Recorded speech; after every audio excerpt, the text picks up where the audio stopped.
to November of 2020. This is when one of the other people on his record label, I should say rapper King Von, was killed. This is after he got into a fight with Quando Rondo. So this case that's as it's coming out, we're learning more details, has been in the works for a long time. Lil Durk just shook the courtroom with some jaw-dropping claims about Quando Rondo, directly linking him to the tragic death of King Von.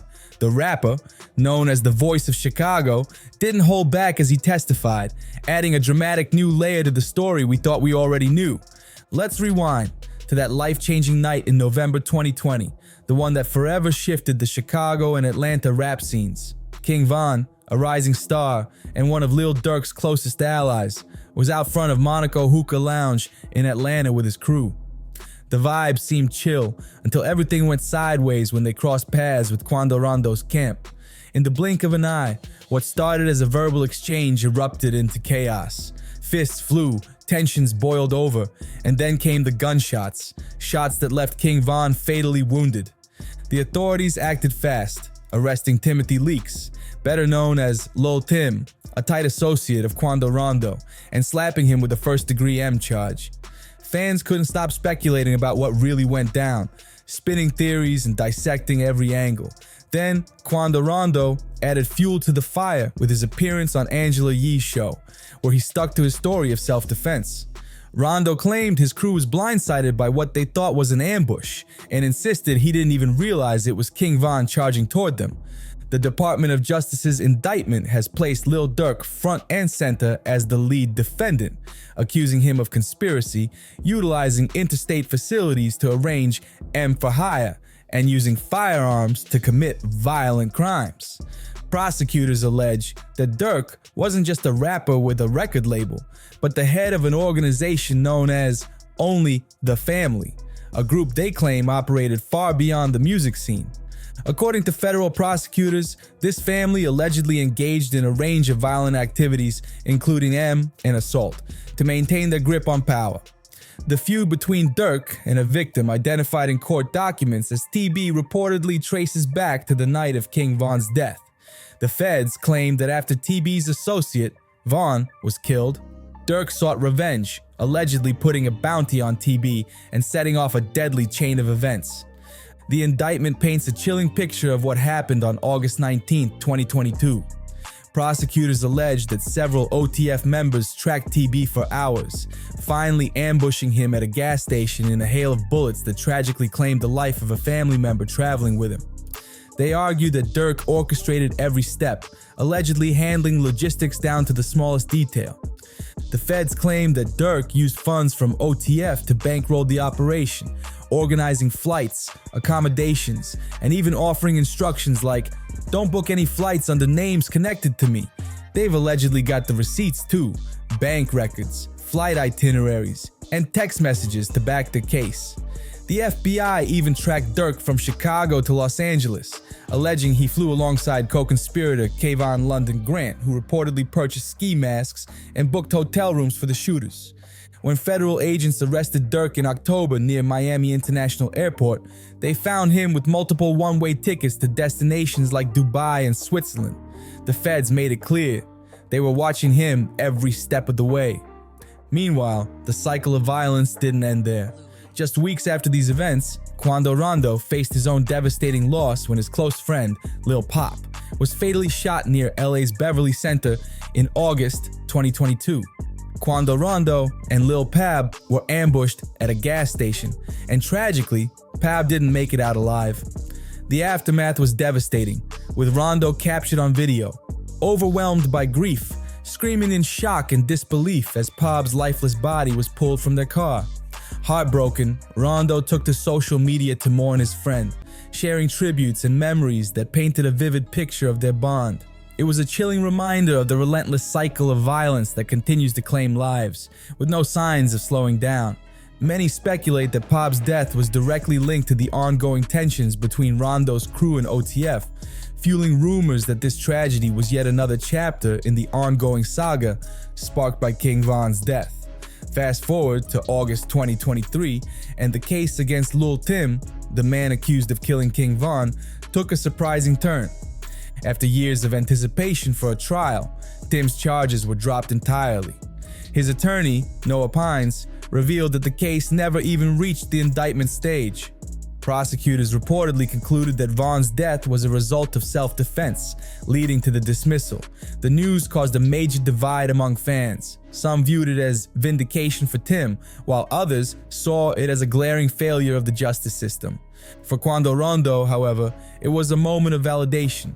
He and his team had maintained from the start that they were blindsided that night and acted purely in self-defense.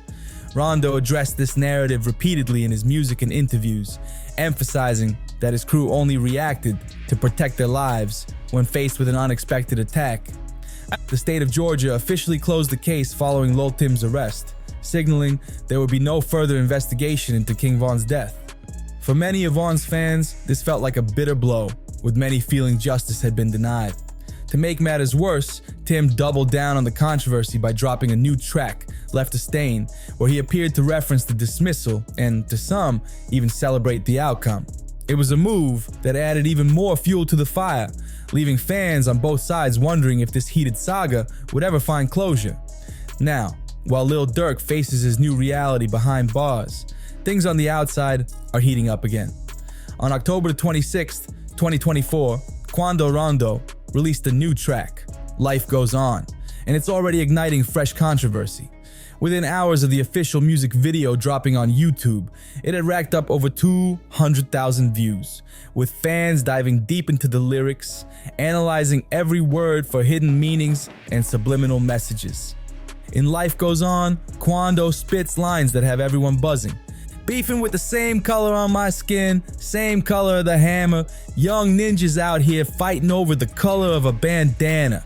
That's why I put my flag down and picked up a Quran, because life goes on.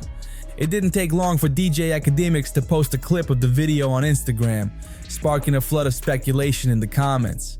Fans and critics alike are dissecting the lyrics, with many convinced that Quando's bars are a subtle jab aimed at Lil Durk and his OTF crew. Fans are speculating that Quando Rondo's latest track might signal a deeper message, perhaps a reflection on the endless cycle of beef, or even a hint that he's stepping away from gang life altogether. For some, it feels like a direct jab at the ongoing tension with Lil Durk and OTF. But while Rondo's lyrics stir conversations, the legal stakes for Durk and his co-defendants couldn't be higher. If convicted, Durk and the 5 other OTF members facing charges could spend the rest of their lives in federal prison. The allegations, conspiracy, murder for hire, and using firearms in violent crimes are as serious as it gets. The federal prosecutors are sending a strong message. They're not playing, and they're out to dismantle what they believe to be a criminal operation.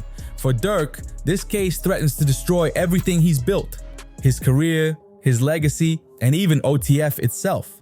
And if the co-defendants also go down, it might truly mean the end of the label as fans know it. Now, here's where the rumor mill takes things to the extreme.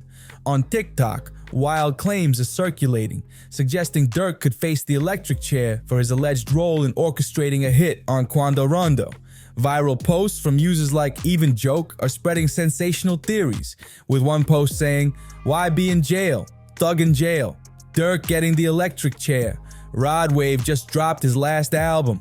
Drake getting old. Who TF we gonna listen to now?" Another user added to the frenzy with a GIF captioned, "Me when I found out Durk was finna get the electric chair." The internet is eating it up, with fans flooding comment sections in disbelief, shock, and outright worry. But let's get real for a second. This whole electric chair theory doesn't hold water. California, where Lil Durk is facing charges, hasn't used the electric chair in years. In fact, back in 2006, a federal ruling officially took it off the table. Then, in 2019, Governor Gavin Newsom placed a moratorium on the death penalty altogether. So even if Durk is convicted, the most severe punishment he'd face would be life in federal prison, not execution. It's a sobering reality check amid all the wild online speculation. So what's next in this tangled saga? With Durk behind bars, the court battles are far from over, and the ripple effects on the hip-hop world are massive. Will he face a life sentence? Could this bring closure to King Von's tragic death? Or will the streets keep spiraling into even more violence? One thing's certain, This story is far from its conclusion. Drop your thoughts in the comments, hit that like button, and don't forget to subscribe to stay updated. We'll be following every twist and turn in this high-stakes drama. Speaking of drama, if there's one thing Lil Durk is known for, it's sending messages loud and clear across social media. Whether you're making waves in the rap scene or stirring up controversy, chances are Durk's got something to say about you at some point in your career. So it's no surprise that he had something to add about Lil Tim's recent interview, especially since Lil Tim opened up about that night, November 6th, 2020, the night King Von tragically lost his life. Right after the interview aired, Durk wasted no time. He sent a pointed message to Tim, making it clear that he's still watching and hasn't forgotten. So, what exactly did Lil Tim say that pushed Lil Durk to react? To really understand, you need to go back to the night of November 6th, 2020, and piece together the events that led to the tragic loss of King Von. It all began after Von and his crew left a celebratory party at Opium, a club in downtown Atlanta. The celebration wasn't just for any reason. Von had dropped his highly anticipated album, Welcome to O Block, just a week earlier. He invited his closest circle, his day ones, to join him for the big night. Fun fact, Lil Durk was featured on the album twice, and both collaborations were massive hits, further cementing the bond between the two artists. But after the festivities at Opium wrapped up, the group decided to head to another spot, the Monaco Hookah Lounge. That's where things took a dark turn. As the crew arrived, they waited for Von to exit his vehicle and join them at the lounge. But according to his manager, Jameson Francois, aka Track, something was off. Track described Von as unusually quiet and not acting like his typical self. He seemed lost in thought, taking much longer than usual to step out of the car. Then, the mood shifted when a few members of Von's entourage noticed something, or rather, someone. They spotted a familiar face inside a nearby vehicle, Quando Rondo. This revelation came from an interview Rondo did with Angela Yee, as well as reports from the Breakfast Club. Rondo wasn't alone. He was with Lil Tim, who was there to make sure his friend wasn't vulnerable. From Rondo's perspective, he and Tim were simply resting in the car after a busy day, including a video shoot earlier. They weren't looking for any trouble. But everything escalated when King Von suddenly got out of his car and walked toward the Monaco Hookah Lounge, heading straight in the direction of Rondo's vehicle. As King Von approached the area near Monaco Hookah Lounge, he spotted Quando Rondo, and in an instant, things escalated. Without hesitation, Von went straight for a punch. Meanwhile, Rondo had been trying to navigate through the crowd near Von's car. He wasn't looking to push his way through, so he waited by his own car, letting the crowd thin out before heading toward the club. But as soon as he saw Von, everything changed. Von decided to confront him, and what started as a heated moment quickly spiraled out of control. Footage from the scene clearly shows Von landing a punch on Rondo the moment they came face to face. What happens next in the video isn't fully clear, but chaos erupted, with gunshots ringing out. Lil Tim, who was sitting in the car with Quando, jumped into action. He grabbed his Glock, rushed out from behind the car, and opened fire on Von. Tragically, King Von lost his life that night. Lil Tim was also caught in the chaos, sustaining 4 gunshot wounds himself when police stationed nearby responded to the scene. The aftermath left fans and the music world in shock, unable to process how things had gone so wrong so quickly. Many felt the entire situation could have been avoided. One fateful punch set off a chain reaction that cost Von his life. Some fans took to social media to voice their opinions, with one commenting, "Had Von not thrown that punch, the crowd wouldn't have rushed, and the shooting might not have happened." Another YouTuber added their perspective. "I love King Von as much as anyone, but my dad always taught me and my brothers, don't start none, won't be none." He set himself up through his own actions. The harsh reality is, you can't be a gangster and a rapper at the same time without facing the consequences, whether it's death or prison. Every person should take accountability for their choices, and unfortunately, King Von's choices led to his tragic death. Quando Rondo has been vocal about his confusion over the entire situation, especially given the relationships between him, King Von, and Lil Durk. According to Rondo, there was never any animosity between them. In fact, Rondo and Durk had even collaborated on music, and he had no bad blood with Von either. So when that night in Atlanta turned deadly, Rondo admits he was caught completely off guard. He didn't anticipate things escalating to that level, not even close. Meanwhile, Lil Tim has also spoken out about the incident. Even though Tim is still out on bond and not entirely free, he stands by his actions that night. From his perspective, he was protecting his friend and doesn't feel any shame in what he did. Many people online seem to agree with Tim's stance. One commenter on YouTube said, "Dude stood on business. He really didn't do anything wrong." Another echoed this sentiment, writing, "I think Lil Tim did the right thing. I don't care what anyone says. It's just unfortunate someone had to lose their life. R.I.P. Von." As for Lil Durk, it looks like he caught wind of Tim's recent interview and decided to respond in his own way. Durk took to Twitter and dropped a heated message aimed directly at Tim, saying, "We don't want to hear that scary soft shit. It's stuck, goofy." So why did Durk feel the need to clap back with such sharp words? Why did Durk say, "Don't start that soft stuff"? It's because he thinks Lil Tim is trying to downplay his actions, making his case appear more sympathetic or distancing himself from the events of that night. To Durk, it looks like Tim is softening his stance, which, in Durk's eyes, makes him appear weak or uncertain about what he did. But fans don't seem to agree with Durk's perspective. In fact, many believe Durk is the one coming off as weak, claiming he's been all talk without any follow-through for a while. One fan commented, "Durk's always barking, but where's the bite?" Another chimed in, saying, "Lil Tim only did what anyone would do in the heat of the moment. He stood up for his friend and acted instinctively." The general consensus among fans is that the situation spiraled out of control the moment Von threw the first punch. From there, chaos erupted. Many argue that if Von hadn't initiated the fight, none of this would have happened. It's a tragic what if that still fuels debates. So, what do you think about Durk's reply to Lil Tim? Is Durk calling Tim out just for the sake of it? Or does he have a legitimate reason to question Tim's so-called soft behavior? Drop your thoughts in the comments below. And speaking of what's hot in the streets, let's switch gears for a moment. As many of you already know, Lil J recently got released from prison just a couple of weeks ago. The buzz is real, and fans are wondering, did Lil Durk have anything to say about Jay's return? Could there still be lingering bad blood between the two? If you're a true hip-hop fan, especially one who follows the Chicago drill scene, then you already know the history. Yep, we're talking about the infamous 2012 to 2013 feud between Lil Durk and Lil J. And guess what? Word on the street says this beef might be rekindling.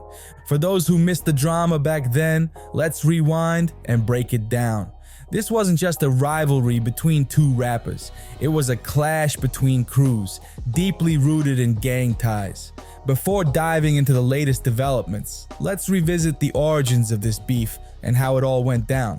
People often point to Lil Durk's L's Anthem as the track that ignited one of Chicago's most notorious rap beefs. Fans have reflected on this recently on platforms like YouTube, with comments like, "Durk started everything, and it's wild he's still alive after all that." From the jump, it was clear Durk wasn't holding back on how he felt about his rivals.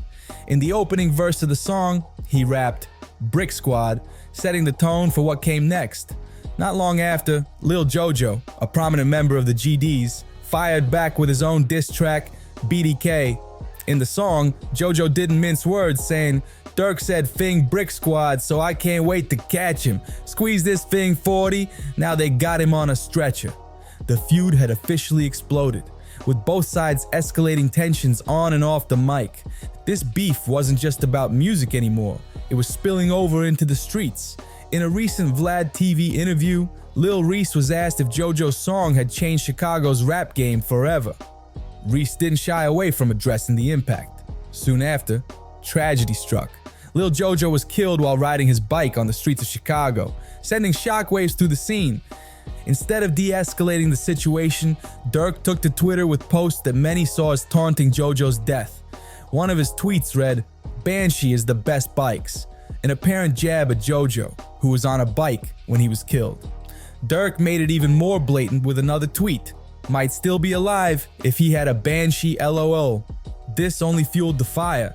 prompting Lil J and FBG Duck to clap back with their own tweets. They began mocking fallen members of Durk's crew, 300, turning the feud into a battle of disrespect. In one tweet, Lil J wrote, "R.I.P. Sherrod, Louisiana, and G Money, rest in piss." Then he openly threatened Durk, tweeting, "You're gonna see how much we out here when you clown ass die like J Money." The beef kept escalating with threats flying back and forth on social media. For a brief moment, things quieted down, with neither side making loud moves online. But then, Lil Durk dropped a mixtape and reignited the feud with his track Competition, where he took direct shots at Lil J and FBG Duck, keeping the tension alive and thriving. In his lyrics, Durk fired some serious shots. "I catch an op, I beat the shit. Catch Lil J, I heat his face. My lil meet with him, Lil Duck, he can't duck this clip." He wasn't holding back, dissing Duck, Wooga, and J all in one verse. At this point, Lil J decided to make things personal. J upped the ante by challenging Chief Keef and Lil Durk to a one-on-one fight, even putting money on the table to back it up. In a now infamous video from way back, you can see J confidently proposing the challenge. But here's the twist. Neither Durk nor Chief Keef ever responded.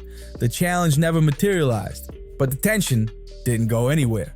The beef simmered in the background until May 4th, 2015, when things took a drastic turn. That's when Lil J got caught up in a major legal issue after a drug deal went sideways, ending with him firing his pistol. The incident landed him a 14-year prison sentence. Unable to pay his bail, his rivals wasted no time mocking him. Lil Reese jumped on Twitter posting, "Damn, Lil J broke ass, still lock up, bond out, ace him." Right behind him was Lil Durk, throwing his own shade. Durk tweeted, "Hell, this bitch got 50K but can't bond out, social sitting motherfucker," mocking J for claiming he had stacks but couldn't come up with the cash for his freedom. With J behind bars, the beef seemed to cool down. But if you thought that was the end, think again. Fast forward to April 2022, and J made his grand return, letting everyone know he was back on the scene.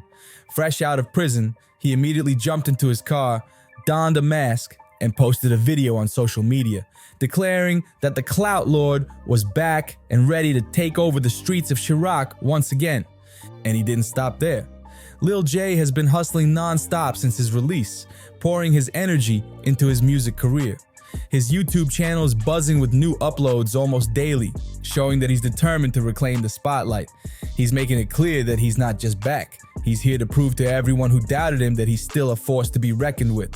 One of Lil J's most loyal fans couldn't contain their excitement, commenting on a recent YouTube video, "Slim Dumb went up right where he was before he left."